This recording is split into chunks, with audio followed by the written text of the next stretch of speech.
All right, so I'm here with Mike from Sony, and we've got a few burning questions from potential A9 users. I'll try my best. They want to know a little bit more about what's available online. So we had these actual questions from actual Sony users who have some real questions here. First off, people want to know about low light performance. That is basically the main question. When people walk into the shop, they want to go, all right, I'm going to spend $4,500 on this camera. How's it going to perform in a low light environment? How is that going to be in comparison to, say, the A7R Mark II? Because that's going to be the main thing that our professional shooters are going to be trading up from. So luckily at Sony we have the best camera in the industry in terms of low light, the A7S Mark II. A7R2 does a great job, better than its competitors' cameras. But what's unique is that the A9, since it has that backside illuminated sensor, you're able to get double the resolution of the A7S Mark II, but almost the same high ISO performance of the A7S Mark II. So you're going to be able to get high ISO performance at 50,000, 100,000, 200,000 that are usable, that are great looking images. So very comparable to what you get on the A7S Mark II. That's good, okay. Now this camera is going to be targeted towards sports and wildlife shooters. Obviously we have the new 100 to 400 millimeter lens, but are there going to be, and this is looking into the future a little bit, but what we're looking for is telephoto lenses that are prime and are native, so they don't have to be adapting other lenses to get that kind of focal length and that kind of aperture. Yeah, so what's interesting is that Sony, for the E-mount system, we've introduced more lenses in the last 3 years than all other manufacturers for all other cameras combined. So we're a lens company as much as we are a camera company. We've been introducing lenses like Wildfire. We had the 7200 G Master not too long ago, 24 to 70 G Master, 85. Then we came out with the STF, just came out with the 100 to 400. And this year and beyond, we know that there are needs for the sports photographer, for the wildlife photographer. For sure. So we are working on telephoto lenses. I can't tell you what those lenses are, but you'll definitely see more lenses from us, and maybe even a roadmap sooner or later. Okay. So that being said, remember, if you have Canon glass or Nikon glass even, you can get autofocus, but specifically with Canon glass, you'll be able to get faster autofocus and better image quality using Canon lenses than you do on Canon cameras. Am I allowed to say that? So, I don't know. Sorry. Well, all right. Let's assume that's the case. Now, is this going to have better performance with adapters? So you've got the adapter that adapts A-mount lenses to an E-mount system, and you've also got third-party adapters. Are they going to see any increased performance on this camera when they're using, say, a Canon lens? Absolutely. Because it does have that new 693 phase detection autofocusing system and the stack sensor, so it's able to think faster and move faster, you're going to get much faster autofocusing performance, 20 times faster than what we've even had before on the A7R, which were phenomenal with third-party lenses. So now with those adapters with Canon lenses, you're going to be able to get even better focusing performance than you would before, and even then it was better than the competitors. Okay. So before I get off the telephoto subject, can you use the teleconverters, the 1.4 and That's the 2X? a good question. So the 1.4, interesting, is that the 1.4 and 2X converter, they were actually designed specifically in the lens structure with the 7200 and 100 to 400. So as they were designing the internal geometry for those lenses, they actually had that 1.4 and 2-time teleconverter in mind, and in that algorithm when they were making those lenses. So you're going to not be able to use them, but be able to get phenomenal performance. And the 2-time converter, just like all the 2-time converters, you're going to lose 2 stops of light. Right. That brings it to an f11, but what's interesting is that you'll be able to have full autofocus and full control even at f11 on that lens. Okay. So. Short answer is yes. Yeah. It will be compatible, and you'll be able to use all your lenses with the converter. Yep. All right. We've talked about in our other video how fast this camera is. 20 frames per second burst shooting when you're in electronic mode. Are there any sort of drawbacks to using that? Any limitations? Is the type of raw files you're going to get change? Are you going to have any image quality differences between using a standard mechanical burst mode and the electronic mode? Is there any sort of trade-off that you're making to get that speed? Nope. So again, it's a fully electronic camera, and it's really the dawn of a new age, so to speak. The only time you'd want to move to an to a mechanical shutter is if you want to use flash So if you're in a studio and you want to use flash, or some lights have a very, very low frequency, a very low refresh rate. So even though the sensors are super, super fast and much faster than what we've had before, or like the A7S II, you would sometimes see with certain lighting conditions, you would see banding. Where this camera, it almost all but eliminates it, but there are still very, very few instances where that type of lighting situation will make you go, that will give you banding and you'll have to move to mechanical. But other than that, there's almost no need to ever use a mechanical shutter. So if you're using a strobe, are there any sync issues considering how fast this shutter goes? No, I mean, well, because remember, when you move to mechanical, you're limited to 5 frames per second. Okay. So at that point, you have the same functionality of 5 frames per second of any other mechanical shutter at 5 frames per second.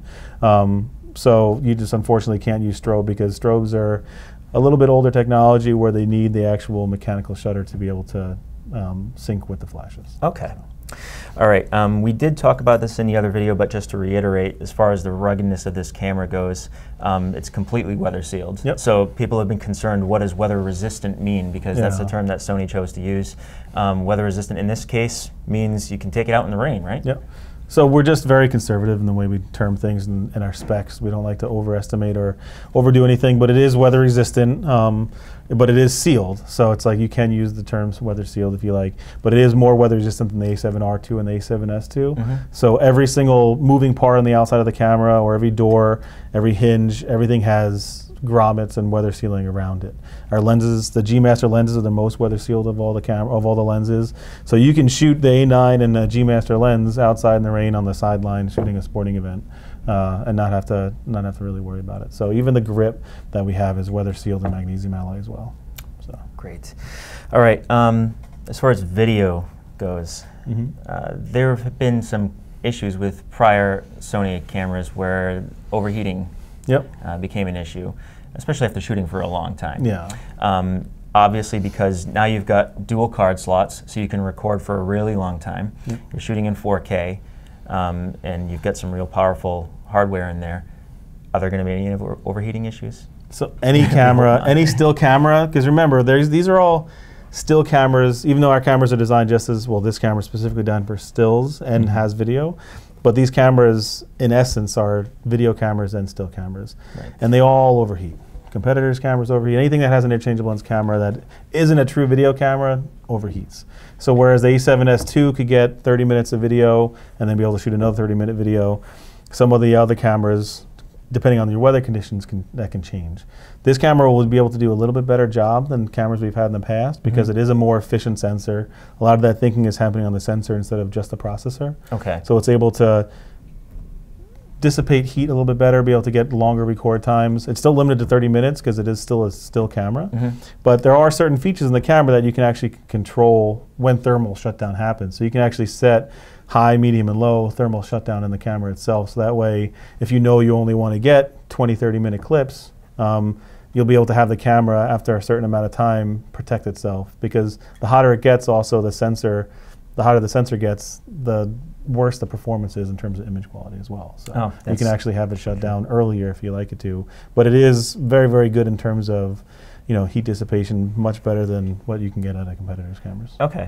Another video question is that SLog has been removed from this. It's not something that most people are going to use, but for any video professional who wants to have a hybrid type camera, how come that was removed? Is that something that is going to be an extra cost? Is that something that can be downloaded at a future time, updating firmware, whatever?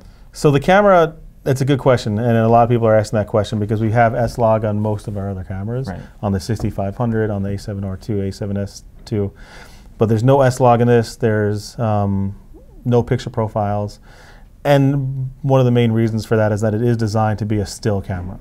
It is designed for that working photojournalist, for that sports photographer, for that wedding and event photographer.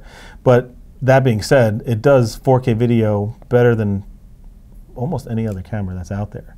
And also, when you talk to a lot of people that are asking about SLog, a lot of people don't use SLog because it does require a lot of editing after the fact.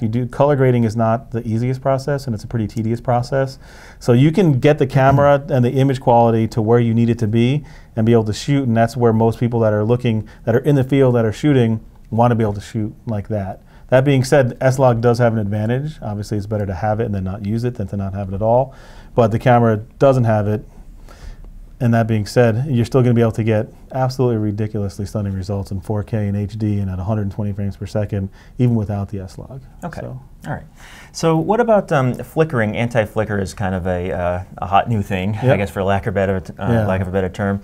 People are incorporating that into their cameras. How does this handle fluorescent lighting, LED lightings, anything else that emits a kind of pulse? Better than any other non-global shutter out there, because the sensor is so fast and it's able to read so fast because of that stacked technology and that stacked algorithm, stacked sensor, that it's able to have almost zero rolling shutter, Any camera that's not a global shutter always will be able to suffer a little bit, and also has almost zero flickering. So that same flickering that you'll have an issue with any video camera will be almost reduced to nothing with the speed of the sensor. And when you're shooting stills, it'll give you that same effect where it'll basically eliminate the banding that you, So it won't completely eliminate, but like I said, there are still some really not good lights out there and light sources out there that are really slow.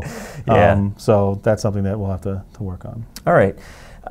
We have 2 SD card slots, which we mentioned before. Now, one of them is faster than the other. Is there any specific reason why they're both not as fast as they could be? Is there sort of a technical thing, a heat thing, perhaps? I really don't know. I'm just spitballing here. It's a good question. I don't have an answer for that, so I'll have to find out. Yeah, sorry, my bad. I know that obviously, most of the time when you're shooting with 2 cards, you don't shoot to both cards technically at the same time. You're either shooting RAWs to one, JPEGs to the other, shooting video to one, 4K to one, and then MP4 to the other. So in a way, it's unnecessary because you're more powerful. The more powerful slot will always take over the heavy workload, whereas the backup or the less workload or the repetition or the duplicating or the RAID will be to the other card. And so in that sense, it's not necessary. But I still don't really have a true answer why we did it. Still on that subject, what are the options for when you have your second card slot as a backup? I mean, basically most people are going to be using it to duplicate what they're shooting so that in case they lose a card. But what other options do they have that you just have? So you can do RAWs to one, and you can do JPEGs to the other. You can do full 4K to one, and also simultaneously record video to the other. You can just do all stills to one and all video to the other. So during the day, if you're shooting stills and video and you're combining the two, you can have all stills only go to one card and stills to the other.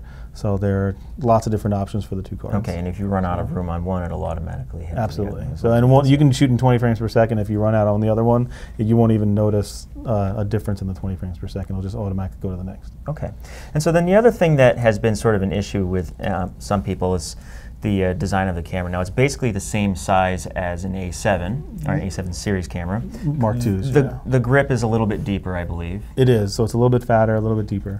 But when people are using it with a big new heavy lens, like the 100 to 400, it can get relatively uncomfortable. Now, obviously, you can put a grip on there, and that'll mitigate some of that uncomfortable feeling. But was there any thought about making the camera itself a little bit bulkier or a little bit more, I don't know, accessible to people who are used to a pro-sized DSLR?